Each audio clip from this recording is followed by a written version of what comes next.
Hello मेरे प्यारे बच्चों, क्या हाल चाल। बढ़िया सब। उम्मीद है मेरे प्यारे रसगुल्ले एकदम मजे में होंगे और तैयारी भी एकदम लाजवाब तरीके से चल रही होगी। आपकी तैयारी में चार चांद लगाने के लिए फिर से हाजिर हैं हम एक मजेदार वीडियो में। प्यारे बच्चों, आज के इस वीडियो में आप सभी के बहुत ज्यादा कहने पर हम एक और बायोलॉजी के क्वेश्चन पेपर को लेकर के आए हैं, क्योंकि इस टाइम अब ज्यादा से ज्यादा आपको क्वेश्चन पेपर सॉल्व करने की जरूरत है, क्योंकि कहीं ना कहीं यही बहुत ज्यादा बेनिफिट आपको देने वाला है आपके पेपर में। भाई, जो हमारी तैयारी है वो तो हमने प्रैक्टिस कर ही लिया है। महज जो भी टाइम बचा खुचा है थोड़ा बहुत, उसमें भी आप थोड़ा प्रैक्टिस और कर लीजिए, लेकिन उससे भी ज़्यादा जरूरी है कि क्वेश्चन का पैटर्न समझना। ठीक, इससे बहुत ज़्यादा आपको भैया हेल्प मिलती है आपके पेपर में। चलिए बच्चों, आज हम एक और बायोलॉजी के न्यू पैटर्न पर आधारित क्वेश्चन पेपर को सॉल्व करते हैं। ठीक है, और आपको बाद में वीडियो के अंत में कमेंट कर देना है भैया कि आपके कितने क्वेश्चन बन रहे हैं, यानी कितने क्वेश्चन आप सॉल्व कर सकते हैं। ठीक है, तो ये 2025 के लिए बायोलॉजी का पेपर रहने वाला है, एकदम न्यू पैटर्न पर आधारित होगा। और बायोलॉजी का पेपर जैसा कि हमने भी पहले भी आपको बताया है कि 70 नंबर का रहने वाला है बच्चों, क्योंकि 30 नंबर जो हैं वो आपके भैया प्रैक्टिकल प्लस वाइवा से मिलाकर होते हैं। ठीक है, ये पेपर का सेट नंबर यहाँ पर दिया रहेगा और ये पृष्ठों की संख्या इधर देगा। अनुक्रमांक आपका रोल नंबर पेपर में यहाँ फिल करना होगा और नाम यहाँ पर। ठीक है, नाम चिन्ना स्वामी, मुत्तो स्वामी, वेणुगोपाल अय्यर, है ना ये नाम। ठीक है, तो भैया अपना नाम कोई लिखना है बच्चों। और समय सबके लिए सेम होगा, 3 घंटे 15 मिनट। 15 मिनट तो आपको स्टार्टिंग में दिया जाएगा कि पहले पेपर को पढ़ लो, फिर उसके बाद भैया आपको सॉल्व करना है। ठीक है, यहां पर दिया रहेगा कि प्रारंभ में 15 मिनट परीक्षार्थियों को प्रश्न पत्र पढ़ने के लिए निर्धारित है और सभी प्रश्न अनिवार्य है, इतना याद रखना। और यहां पर भैया जहां पर जरूरत होगी आपको फिगर भी बनाना पड़ेगा। चलिए शुरू करते हैं पहले क्वेश्चन से, जो कि बहुविकल्पीय प्रश्न होगा। क्या होगा भैया? ऑब्जेक्टिव टाइप का क्वेश्चन। पहला क्वेश्चन है कि साल्विया, सैल्विया लिखा गया तो वही साल्विया है। ठीक है, साल्विया में कह रहा है कि परागण होता है, तो साल्विया में कैसा परागण होता है? तो भैया किस टाइप का परागण होता है? विकल्प आपके सामने है बच्चों, जल परागण अर्थात जल द्वारा, या फिर वायु द्वारा, या कीटों द्वारा, या फिर इनमें से कोई नहीं। तो जो साल्विया है भैया, साल्विया में कीट परागण होता है। ठीक है, साल्विया में कीट परागित पौधों के नाम अभी इसके पहले में भैया जो MCQS बताया था उसमें बताया था भाई, जैसे ये हो गया, ठीक है, अंजीर वगैरह है ना, गूलर, तो उसमें हो गया, ये इन सब में कीट परागण होता है, साल्विया हो गया। अगला क्वेश्चन भैया कि टर्नर सिंड्रोम के लिए निम्नलिखित में से कौन सा संकेत सही है? टर्नर सिंड्रोम, ठीक, सब बताया है, down syndrome, Turner syndrome, Klinefelter syndrome. तो टर्नर सिंड्रोम में कह रहा है AAXO, ठीक, एक्स यहाँ पे O दर्शा रहा है कि एक अपूर्ण है, खाली है। ठीक है, मतलब एक कम है, या फिर AA फिर XYY, फिर या फिर AAXXY, या फिर AAXXX। ठीक है, तो भैया कौन सा विकल्प हो जाएगा? वो हो जाएगा ये, क्योंकि टर्नर सिंड्रोम में एक गुणसूत्र कम हो जाता है, तो गुणसूत्रों की संख्या भैया 44 + X हो जाती है और एक ये आपका रिक्त रहता है। ठीक है, तो इस हिसाब से ये वाला विकल्प सही हो जाएगा। ठीक है भैया, ये वाला विकल्प क्या हो जाएगा? एकदम सही हो जाएगा। तो ये बड़ी काम की चीज है दोनों क्वेश्चन। ठीक है, चलिए आगे देखते हैं अगला क्वेश्चन। अगला क्वेश्चन भैया कह रहा है कि एड्स रोग का कारक है, तो एड्स जो रोग होता है उसका कारक क्या है? किस कारक के द्वारा ये रोग फैलता है या फिर ये रोग होता है? विकल्प है भैया आपका परमाणु, दूसरा है जीवाणु, तीसरा है कवक, चौथा है विषाणु। तो भैया ये क्या है? एक वायरस के द्वारा होने वाला रोग है भैया, एड्स। ठीक, क्योंकि एड्स में कौन सा वायरस होता है? HIV virus.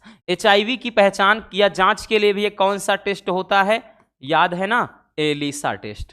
ठीक है, एंजाइम लिंक्ड इम्यूनोसोर्बेंट एसे, इसका फुल फॉर्म भी बताया है। ठीक है, तो HIV वायरस होता है, ये हो जाएगा एड्स रोग का कारक। ठीक, चलिए अगले क्वेश्चन की तरफ चलते हैं। तो भैया आपके 4 बहुविकल्पी प्रश्न होंगे, जिसमें से ये चौथा है। ठीक, चौथा क्वेश्चन है कि आरएनए अणु में थायमीन विस्थापित होता है। जो भैया कह रहा है कि आरएनए अणु होता है उसमें थायमीन विस्थापित होता है, तो किसके द्वारा होता है? विकल्प आपका है ग्वानिन द्वारा, या फिर कह रहा है यूरेसिल द्वारा, या फिर भैया साइटोसिन द्वारा, या फिर एडेनिन द्वारा। तो भैया आरएनए में कह रहा है कि जो अणु आरएनए अणु में थायमीन की जगह कौन ले लेता है? तो भैया यूरेसिल ले लेता है। क्योंकि आरएनए में कौन होता है भैया? तो जो आरएनए होता है, आरएनए में भैया एडेनिन होता है, ग्वानिन होता है, साइटोसिन होता है, यूरेसिल होता है, ये इतने होते हैं। जबकि भैया डीएनए में याद रखना, क्योंकि नाइट्रोजन क्षार भी कभी कभार पूछ लेता है, तो इसमें एडेनिन होता है, ग्वानिन होता है, साइटोसिन होता है, प्लस थायमीन होता है। ठीक है, तो ये नाइट्रोजन क्षार होते हैं। ठीक है भैया, मतलब आरएनए में और डीएनए में। ठीक, समझ में आ गया? चलिए बच्चों, अब आते हैं भैया अति लघु उत्तरीय प्रश्न, जिनको कहा जाता है निश्चित उत्तरीय प्रश्न। अति लघु उत्तरीय या फिर इन्हीं को निश्चित उत्तरीय प्रश्न भी कहा जाता है। ठीक है, तो भैया दूसरे में ये सारे क्वेश्चन 1 नंबर वाले होंगे। ठीक है, कितने नंबर भैया? तो सारे के सारे क्वेश्चन 1 नंबर वाले। कह रहा है कि अनिषेक जनन की परिभाषा दीजिए। अनिषेक जनन, अनिषेक जनन क्या होता है? कि भैया ऐसा जनन जिसमें बिना संलयन के फल का निर्माण होता है। ठीक है, तो वो उस फल को कहते हैं, तो मतलब ये निर्माण होता है, तो ये जो घटना कहलाती है भैया, क्या कहलाती है? अनिषेक फलन, क्योंकि बिना निषेचन के ही होता है। ठीक, अनिषेक फलन, और ऐसे फल को अनिषेक फल कहते हैं। जैसे भैया केला भी आपका अनिषेक फल में आ जाएगा। ठीक है, दूसरा क्वेश्चन कि डाउन सिंड्रोम क्या है, टिप्पणी लिखिए। अब देखिए 1 नंबर वाला क्वेश्चन है, तो उसी हिसाब से हमको लिखना है। तो लिखेंगे डाउन सिंड्रोम, भैया डाउन सिंड्रोम लिखेंगे कि जब क्या होता है 21वीं जोड़ी गुणसूत्र में, 21वीं जोड़ी गुणसूत्र में भैया 1 की वृद्धि हो जाए। ठीक है, 1 की वृद्धि हो जाती है, तो इस रोग को कहा जाता है डाउन सिंड्रोम। अर्थात इसमें गुणसूत्रों की संख्या 2n+1 कह सकते हैं, या फिर भाई 47 कह सकते हैं, क्योंकि टोटल गुणसूत्र भैया 46 होता है, अर्थात 23 जोड़ी, इसमें एक गुणसूत्र बढ़ जाता है, 47 हो जाता है। और इसको एकादि सूत्रता के अंतर्गत रखा गया है, और इसी को मंगोली जड़ता भी कहा जाता है। ठीक, चलिए अगला क्वेश्चन कह रहा है कोडान जो है AUG के 2 कार्य। तो भैया कोडान AUG के कह रहा है 2 कार्य लिखिए। सबसे पहला भैया क्या होता है, ये हमने बताया है कि मिथियोनिन को कोडित करता है, और दूसरा भैया इसके 2 कार्य और लिखा दे रहे हैं, और एक ये क्या करता है, एक होता है भैया फार्मिल मिथियोनिन को कोडित करना। ठीक, को कोडित करना, ठीक है, ये इसका कार्य होता है। नेक्स्ट क्वेश्चन, जीवाश्मों की जैव विकास में क्या भूमिका होती है? मतलब जो जैव विकास होता है, जैव विकास के क्षेत्र में जो जीवाश्म होते हैं, यानी जीवों का जो अंश होता है, ठीक, जैसे हड्डियां हो गई या उनका कोई अंश और हो गया, तो वो जैव विकास में मतलब उसकी क्या भूमिका होती है? तो भैया ध्यान देना, तो जीवाश्म का जैव विकास में क्या होता है, इससे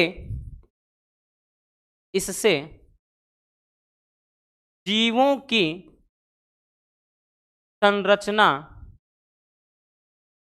व रहन सहन का पता चलता है। मतलब ये सब चीज जान जाते हैं कि भैया इनकी, देखिए भाई डायनासोर क्योंकि विलुप्त बहुत पहले हो चुके थे, लेकिन इनका जब जीवाश्म मिला तो इतने बड़ी बड़ी मतलब उनकी हड्डियां थी, ढांचे को तैयार किया गया, और ढांचे से ही भाई एक अनुमान लगाया गया कि हाँ इतने बड़े बड़े हुआ करते थे। बाकी एक्चुअल में किसने देखा है। ठीक, तो वही चीज है कि इससे उनकी मतलब संरचना के बारे में पता चल जाता है कि भैया किस तरह से उनकी स्ट्रक्चर हुआ करती थी, या फिर उनका रहन सहन कि भैया वो कैसे रहते थे, ठीक, किस कारण विलुप्त हो गए, बहुत सारी चीजें हैं। अब 1 नंबर का क्वेश्चन है तो उसी के अकॉर्डिंग अपने को लिखना पड़ेगा। अगला क्वेश्चन भैया कि डीएनए का आणविक चाकू क्या है। ठीक, अब डीएनए का आणविक चाकू क्या है, तो भैया जो क्या कहते हैं रिस्ट्रक्शन होता है ना, एंडोन्यूक्लियस एंजाइम, अर्थात प्रतिबंधन एंडो न्यूक्लियेज, प्रतिबंधन एंडोन्यूक्लियस एंजाइम को ही रासायनिक चाकू या क्या कहते हैं आणविक कैंची भी कहते हैं। ठीक है, कहते हैं, चाहे आणविक चाकू मतलब आणविक कैंची कहा जाए या फिर भैया रासायनिक चाकू कहा जाए। ठीक है, ये किसको कहते हैं, प्रतिबंधन एंडोन्यूक्लियस एंजाइम को। ठीक है, चलिए ये काम की चीज है, स्क्रीनशॉट कर लीजिए एक बार।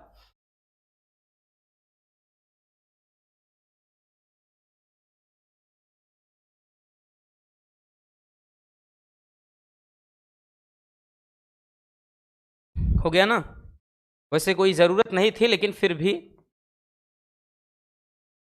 क्योंकि अब वैसे भी आपको युद्ध पे जाना ही है। ठीक, एक ही दिन में, 1-2 दिन में।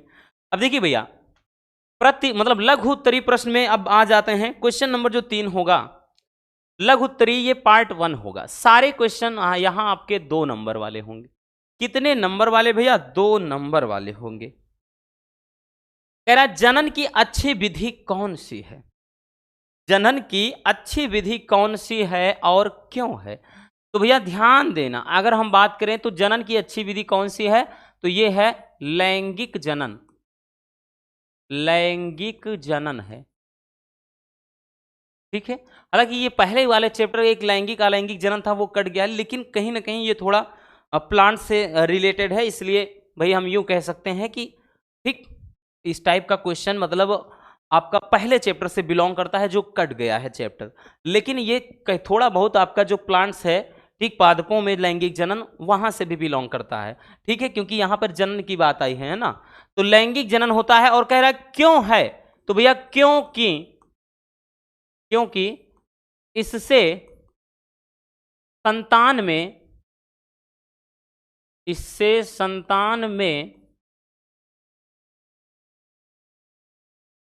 में विभिन्नताएं उत्पन्न होती हैं, विभिन्नताएं उत्पन्न होती हैं। ठीक है, चलिए नेक्स्ट क्वेश्चन की पराग कोश की अनुप्रस्थ काट का स्वच्छ व नामांकित चित्र बनाना। अब भैया पराग कोश याद करो, ठीक है, किसको, लघु बीजाणुधानी। तो भैया लघु बीजाणुधानी, इसको अगर याद करो भैया 5 नंबर वाले क्वेश्चन में हमने करवाया है। पराग कोश की संरचना पहला ही क्वेश्चन करवाया था। ठीक है, 5 नंबर वाले क्वेश्चन में। तो इसका नामांकन, हालांकि यहाँ तो चित्र ही बनाना है, ठीक, क्योंकि चित्र बनाना है, जो इस तरह से फिगर बनाए हैं ना, याद है कि नहीं भैया, इस तरह से ऐसे ऐसे करके संरचना बनी है इस तरह से। ठीक है, देख लेना वही फिगर।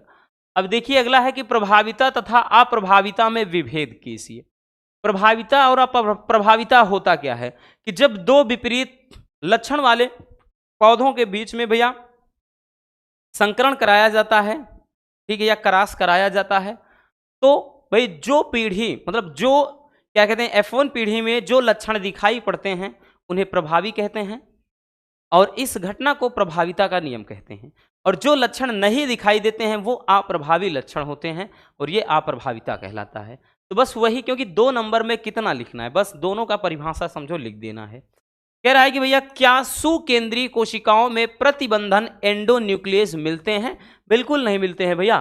ठीक है, ये नहीं मिलते हैं, तो हो जाएगा नहीं। ठीक है, नहीं हो जाएगा। ठीक, यहां पर तो क्या करके पूछ लिया था बस। अगर ये भी पूछ लेता कि किस में मिलते हैं, तो ये कुछ जीवाणुओं में होते हैं भैया। ठीक है, ये क्या होते हैं, कुछ जीवाणुओं में मिलते हैं या उपस्थित होते हैं। ठीक है, चलिए अगला क्वेश्चन है कि जैव सूचकांक किसे कहते हैं। भैया देखिए जैव सूचक अंग है, सूचक मतलब सूचक अंक कह रहा है, सूचकांक, सूचक धन अंक, ठीक, सूचकांक। तो जैव सूचकांक क्या होता है, जिसमें जो क्या होता है, जिसके द्वारा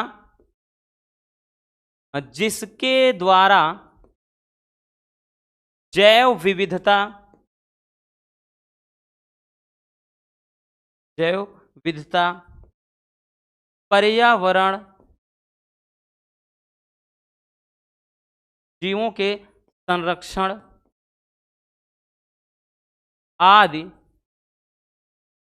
की जानकारी मिलती है, वो जैव सूचकांक होता है, ठीक है।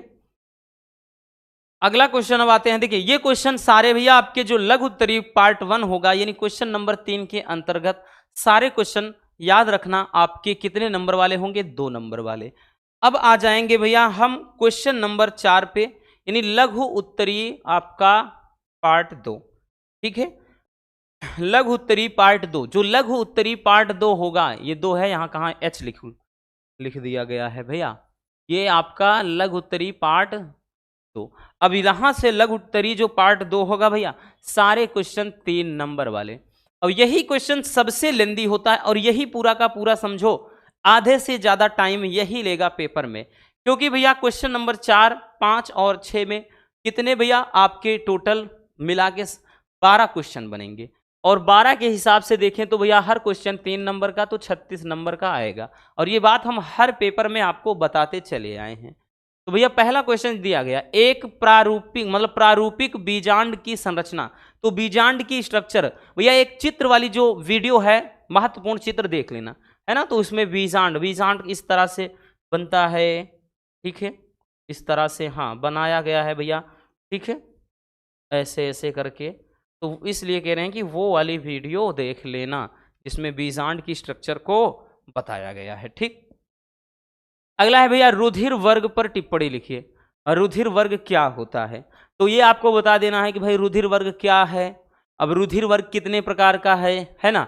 तो यहाँ पर कितना है, ए है, बी होता है, ए बी होता है, ओ होता है, तो ये आपको बता देना है तो रुधिर वर्ग के बारे में, ठीक। नेक्स्ट क्वेश्चन कि मानव में लिंग निर्धारण कैसे होता है और लिंग गुणसूत्र की इसमें क्या भूमिका होती है। तो भैया मनुष्य में अगर हम बात कर लें तो मनुष्य में टोटल 46 गुणसूत्र होते हैं, ठीक है, कितने 46 गुणसूत्र होते हैं, या फिर यूं कह लें हम 23 जोड़ी कह लें, है ना भैया, 23 जोड़ी कह सकते हैं। जिसमें से बात करें तो जो 22 जोड़ी या फिर 44 जो गुणसूत्र होते हैं वो क्या होते हैं, तो वो होते हैं भैया कायिक या दैहिक गुणसूत्र। कायिक या जिसको दैहिक कहा जाता है। और ये जो गुणसूत्र होते हैं भैया ये स्त्री और पुरुष में समान होते हैं, स्त्री पुरुष में ये गुणसूत्र समान होते हैं। और जबकि जो एक जोड़ी गुणसूत्र होता है भैया, जो एक जोड़ी गुणसूत्र होता है या 2 गुणसूत्र होते हैं वही लिंग का निर्धारण करते हैं, ठीक है। जो पुरुषों में एक्स वाई होता है और स्त्रियों में दोनों एक्स एक्स होता है। और जब वही चीज भैया कि जब यहां से 22 जोड़ी अर्थात जब 44 और प्लस पुरुष का एक एक्स मादा के एक एक्स से मिल जाएगा तो इस तरह से लड़की का जन्म हो जाएगा। फिर जब 44 प्लस 1 पुरुष का भैया मतलब मादा का एक्स पुरुष का वाई, तो जाकर के ये 44 प्लस एक्स वाई यानी लड़के का जन्म होगा। तो ये पूरा लिख देना। और वैसे भी हमने इसको टिप्पणी वाले में करवाया है लिंग निर्धारण, क्वेश्चन नंबर आपका मतलब 2 नंबर वाले क्वेश्चन में या 3 नंबर वाले में आपने देखा होगा, पता होगा ही। अब नेक्स्ट क्वेश्चन क्या है भाई, नेक्स्ट क्वेश्चन क्या है कि डीएनए अंगुली छाप क्या है। हाँ एक चीज और पूछा था कि लिंग गुणसूत्र की इसमें भूमिका क्या है, तो भूमिका यही है भैया कि लिंग गुणसूत्र ही लिंग का निर्धारण करते हैं। और लिंग का निर्धारण प्रमुख रूप से भैया मेल अर्थात पुरुष के गुणसूत्र से या कह लें पिता के गुणसूत्र से ही होता है, ठीक है। बहुविकल्पी में भी पूछा जाता है। डीएनए अंगुली छाप क्या है, इसकी उपयोगिता पर प्रकाश डालिए। अब देखिए डीएनए अंगुली छाप क्या है, तो डीएनए फिंगरप्रिंटिंग एक ऐसी तकनीक है, ठीक, सारे क्वेश्चन कराया है ना, अब तो पता चल गया होगा ना कि हाँ कैसे पेपर आना है। जिसमें किसी भी हमने बताया ना कि जैसे वीर्य हो गया, ठीक, या फिर भैया योनि द्रव, या फिर बच्चों बात कर लें लार के द्वारा या फिर रक्त आदि के द्वारा क्या करते हैं भैया, डीएनए खंड को अलग किया जाता है। तो इनसे डीएनए को क्या करते हैं, डीएनए खंड को अलग किया जाता है। जेल मतलब इसमें जेल विद्युत कण संचलन तकनीकी द्वारा इसको क्या करते हैं भैया, कई प्रोसेस से गुजारा जाता है। मतलब साफ करने का काम, गर्म करना, फिर उसके बाद जेल पर सुखाना, रात भर के लिए छोड़ देना, बहुत सारी प्रोसेस होती है। वो हमने लॉन्ग वाले में पूरा डिटेल्स में समझाया है, ठीक है। उसके बाद होता क्या है भैया, तो इसमें फिर करते क्या है, तो ये पूरा डीएनए का पूरा नमूना लेकर के जिससे संदिग्ध हो, जैसे किसी के ऊपर शक है कि भैया हाँ सस्पेंस है कि हाँ इनके ऊपर शक है, तो उस व्यक्ति के डीएनए को मैच कराते हैं। इस प्रकार डीएनए में विभिन्नताएं, भाई डीएनए में विभिन्नता से क्या होती है भैया, पता चल जाता है, ठीक है। आई बात समझ में। चलिए अब उसके बाद आगे कह रहा है कि इसकी उपयोगिता पर प्रकाश डालिए। उपयोगिता क्या है, तो डीएनए अंगुली छाप या डीएनए फिंगरप्रिंटिंग तकनीक के द्वारा किसी भी खूनी, ठीक है, खूनी हो गया, बलात्कारी हो गया, फिर पैतृत्व हो गया, यानी किसी के माता पिता या फिर हम कह लें भैया किसी के संतान के बारे में पता करना है कि हाँ इनकी संतान है कि नहीं है, इनके माता पिता हैं कि नहीं है, तो ये सारे इन सब की पहचान डीएनए फिंगरप्रिंटिंग से हो जाती है, ठीक है। आई बात समझ में। चलिए आगे चलते हैं बच्चों नेक्स्ट क्वेश्चन पर। अब क्वेश्चन नंबर जो 5 होगा ना भैया, क्वेश्चन नंबर 5, इसमें भी सारे क्वेश्चन वही 3 नंबर वाले ही पूछे जाने हैं। 1 मिनट थोड़ा पानी पी लें भाई।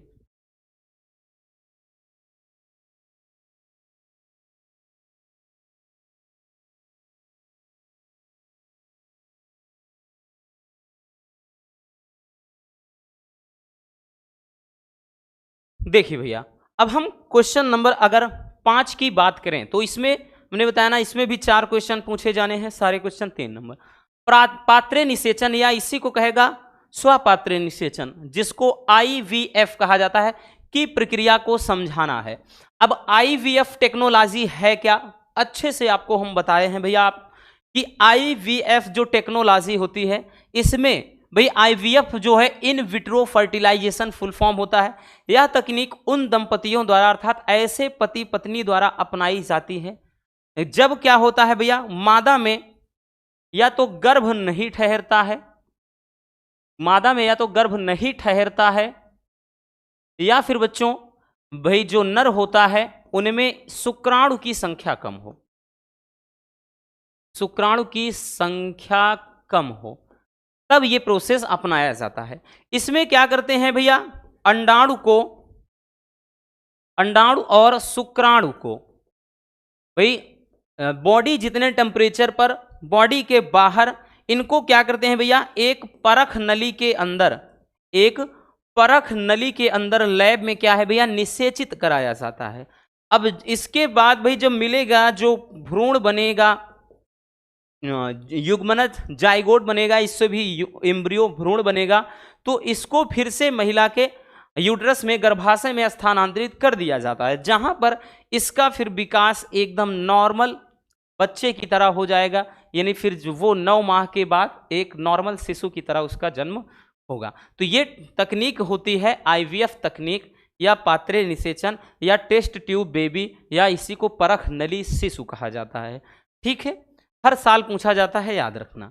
अगला है कि प्रतिरक्षा क्या है, तो प्रतिरक्षा क्या होता है भैया, शरीर द्वारा बाहर के रोगाणुओं से शरीर की रक्षा करना ही क्या है, प्रतिरक्षा कहलाता है। अब प्रतिरक्षा में भैया पूछ लिया है सक्रिय और असक्रिय या जिसको निष्क्रिय कहते हैं, प्रतिरक्षा में अंतर समझाइए। देखिए भैया अगर हम बात करें तो जो सक्रिय प्रतिरक्षा होता है, सक्रिय प्रतिरक्षा ये क्या है, हमारे शरीर में खुद के शरीर द्वारा ही बाहर से क्या है पहुंचने वाले रोगाणुओं के प्रति ये सुरक्षा प्रदान करता है, वो सक्रिय प्रतिरक्षा होता है।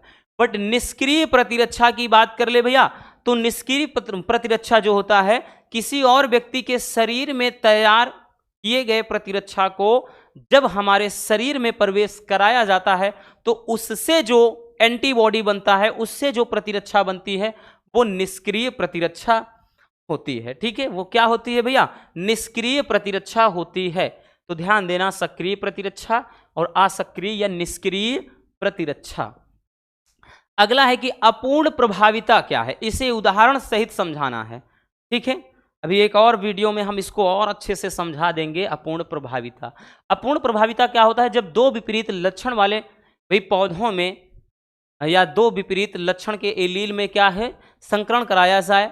ठीक है, तो उनमें क्या हो जाता है, कोई भी लक्षण पूरी तरह प्रभावी या फिर मतलब आप जैसे कोई पूरी तरह प्रभावी ना हो, ठीक, बल्कि वो क्या हो, आंशिक रूप से प्रभावी हो, यानी उसके थोड़े ही लक्षण, ठीक, पूरी तरह प्रभावी ना होने पाए, उसके थोड़े ही लक्षण दिखाई पड़े, तो वो अपूर्ण प्रभाविता होता है। ठीक है, हमने बोल दिया है ना कि इसको एक अलग वीडियो में फिर से हम समझ लेंगे। ठीक, कुछ ऐसे टॉपिक और हैं जो आपको हर हाल में तैयार करने हैं। ठीक, एक बार में समझ में आ जाएगा। अगला है भैया जैव उर्वरक क्या है और कृषि में इसका क्या महत्व है। तो भैया जैव उर्वरक या जैविक खाद याद आया कुछ? 3 नंबर वाले क्वेश्चन में बताया है। तो जैव उर्वरक या जैविक खाद क्या होता है भैया? तो ये एक प्रकार के सूक्ष्म जीव होते हैं, ठीक, जो मिट्टी में क्या करते हैं, उर्वरक क्षमता को बढ़ाते हैं या फिर यूं कह लें नाइट्रोजन की मात्रा को बनाए रखते हैं। ठीक है, और जैसे में भैया जैव उर्वरक में हमने बताया ना, जैसे साइनोबैक्टीरिया हो गया, माइक्रो मतलब उसके मेथेनोबैक्टीरिया हो गया, ये सब जैव उर्वरक के अंतर्गत आते हैं। कृषि में इनका क्या योगदान है? तो वही तो अभी हमने बताया भैया, कृषि में इनका योगदान ये होता है कि ये पौधों की मतलब अगर फसलों की उपज को बढ़ा देते हैं, रोग प्रतिरोधक क्षमता को बढ़ा देते हैं, और उसके बाद जो जैव उर्वरक होते हैं ये रासायनिक उर्वरक से सस्ते होते हैं और इनका कोई साइड इफेक्ट यानी दुष्प्रभाव नहीं होता है। ठीक है, याद रखना। चलिए अगला क्वेश्चन भैया, अगला क्वेश्चन है छठा। कुछ जो छठवां क्वेश्चन है, ये भी यहां से भी 4 क्वेश्चन होंगे, हर एक क्वेश्चन यहां भी 3 नंबर का ही होगा। भाई 6 के काम में दिया है प्लाज्मिड क्या है। अब प्लाज्मिड क्या है, प्लाज्मिड वेक्टर पर टिप्पणी लिखिए। याद करो भैया, 3 नंबर वाले क्वेश्चन में बताया गया है बबुआ कि प्लाज्मिड क्या है, इसके लक्षण और गुण। तो प्लाज्मिड क्या होता है?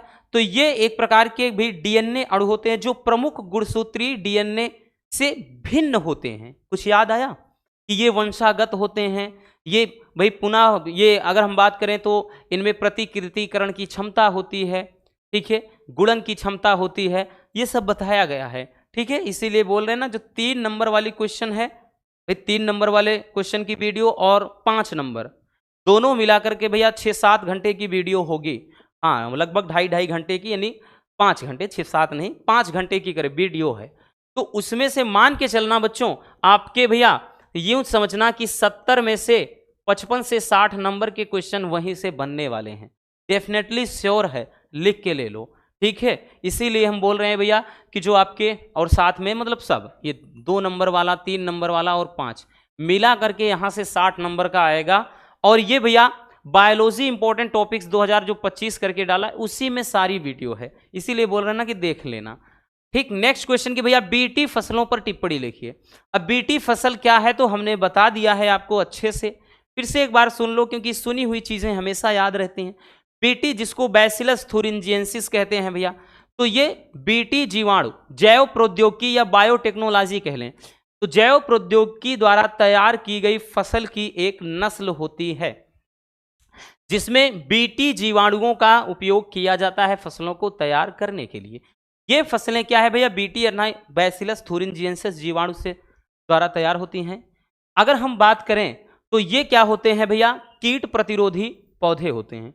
और ये पौधे ऐसे भी होते हैं कि इनमें सूखा हो गया, बहुत ज़्यादा बरसात हो गया, गर्मी हो गई, ठंडी हो गई, इनके प्रति भाई क्षमता होती है सहन करने की।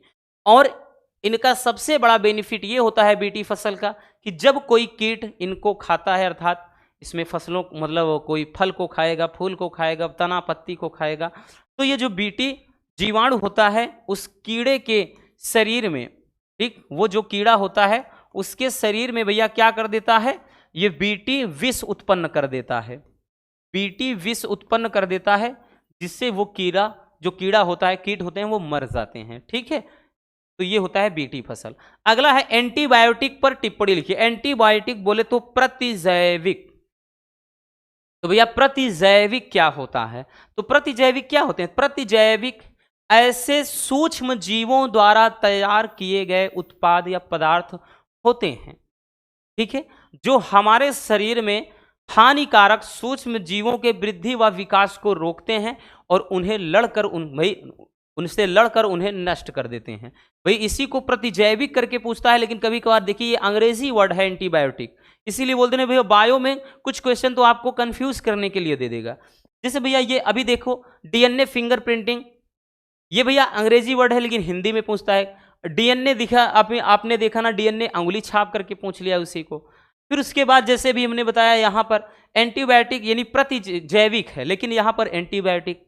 अब जैसे प्रतिजैविक में बहुत बताया गया भैया, आपके जैसे स्ट्रेप्टोमाइसिन हो गया, ठीक है, नाम पूछता है तो याद रखना, स्ट्रेप्टोमाइसिन हो गया, पेनिसिलिन हो गया, पेनिसिलिन। और ये बताना आप लोग भैया कई बार इसको बता चुके हैं, इसकी खोज किसने किया, फिर से आपसे पूछ रहे हैं, देखते हैं कितने लोगों का सही होता है। पेनिसिलिन की खोज किसने किया था सर्वप्रथम, ये आपको बताना है, ठीक है। अगला क्वेश्चन कि भैया टर्नर सिंड्रोम क्या है? देखिए एक बहुविकल्पी क्वेश्चन भी इसी से पूछा था। अब टर्नर सिंड्रोम क्या है भैया? तो टर्नर सिंड्रोम ये एक एकल सूत्रता या है भैया, ये आनुवांशिक विकार होता है जिसमें एक गुणसूत्र कम हो जाता है, अर्थात गुणसूत्रों की संख्या 44 प्लस एक्स और ओ कर देते हैं, इतना लिख सकते हैं, या 2n-1 हो जाती है, या फिर यूं कह सकते हैं 45 हो जाती है। तो चाहे जो लिखो कि गुणसूत्रों की संख्या अर्थात एक गुणसूत्र घट जाता है, कम हो जाता है। अब इस रोग से पीड़ित व्यक्ति में, भाई 3 नंबर वाला क्वेश्चन है, इस रोग से पीड़ित व्यक्ति में निम्नलिखित लक्षण दिखाई देते हैं, जैसे कद छोटा हो जाना, ठीक है, और उसके बाद भैया क्या होता है, इसमें जो जननांग होते हैं वो अल्प विकसित होते हैं। इस विकार से पीड़ित स्त्री या पुरुष क्या होते हैं भैया, नपुंसक होते हैं। तो ये कुछ लक्षण भी होते हैं इनमें क्योंकि मेंस्ट्रुअल साइकिल महिलाओं में प्रभावित हो जाता है, वो होता ही नहीं है, ठीक। चलिए अगला क्वेश्चन, अब दीर्घ उत्तरी प्रश्न आएगा बच्चों। दीर्घ उत्तरी प्रश्न की बात कर ले भैया, यहां पे 7, 8 और 9 नंबर का जो क्वेश्चन होगा, 7, 8 और 9वां क्वेश्चन, हर एक क्वेश्चन आपका 5 नंबर वाला होगा। तो भैया यहां से भाई 7, 8, 9 तो 5 तिहाई 15 नंबर के आपके लॉन्ग वाले क्वेश्चन रहेंगे। जैसे दिया है कि मनुष्य के नर जनन तंत्र का सचित्र वर्णन करिए, शुक्राणु कहाँ तथा किन कोशिकाओं से बनते हैं। अभी नर जनन तंत्र तो और मादा जनन तंत्र हमने बोला, इनमें से एक तो भैया वेरी वेरी इंपॉर्टेंट है, कुंडली मार के बैठेगा, पक्की बात है, ठीक है, इसलिए अपने दिमाग में रख लीजिए, अभी थोड़ा वक्त है, एक बार देख लेना। भाई कह रहा शुक्राणु कहाँ तथा किन कोशिकाओं में बनते हैं। शुक्राणु कहाँ बनते हैं भैया? तो ये वृषण की जो कोशिकाएं होती हैं वृषण की कोशिकाओं में बनता है, शुक्र जनन कोशिकाओं में, ठीक। किन कोशिकाओं में? शुक्र जनन कोशिकाओं में। कहाँ कहा था? तो वृषण में, ठीक। अथवा में दे दिया है भाई पीढ़ी एकांतरण से आप क्या समझते हैं, नामांकित चित्र के सहायता से आवृत बीजी का जीवन चक्र आपको समझाना है, ठीक है। या फिर भैया अगला अब हम देखते हैं 8वें क्वेश्चन में। 8वें क्वेश्चन में क्या कह रहा है? तो 8वें क्वेश्चन में है कि वाटसन तथा क्रिक द्वारा प्रस्तुत डीएनए की रासायनिक संरचना का वर्णन करना है, ठीक। तो अब भैया डीएनए की वाटसन तथा क्रिक संरचना समझाया है ना, डीएनए की द्विकुंडलित स्ट्रक्चर।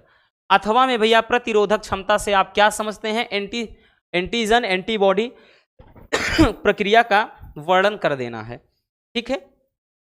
और अथवा में देख सकते हैं, मतलब अथवा कह रहे हैं, 9वां क्वेश्चन देख सकते हैं भैया प्रोटीन संश्लेषण का वर्णन कर देना है। और अथवा में क्वेश्चन दिया है कि आनुवांशिक विकार किसे कहते हैं, वर्णांधता का वर्णन करना है। अब आनुवांशिक विकार क्या होते हैं? ऐसे विकार या ऐसे रोग भैया जिनका संबंध क्या है होता है कि हम बात कर लें गुणसूत्र, लिंग गुणसूत्र से होता है, उसे लिंग संलग्न लक्षण या लिंग संलग्न वंशागति भी कहते हैं, ठीक। अब यहाँ पर यही जैसे में वर्णांधता हो गया, हीमोफीलिया हो गया, तो इसको भी तो हमने लॉन्ग वाले क्वेश्चन में करवाया है, ठीक है, 5 नंबर वाले में। याद आया ना कुछ? तो इस तरीके से भैया आपका बायोलॉजी का क्वेश्चन पेपर का पैटर्न रहने वाला है। उम्मीद है मेरे प्यारे रसगुल्लों को अब समझ में आ गया होगा कि किस तरीके के क्वेश्चन आएंगे और कैसे क्वेश्चन हमको करना है।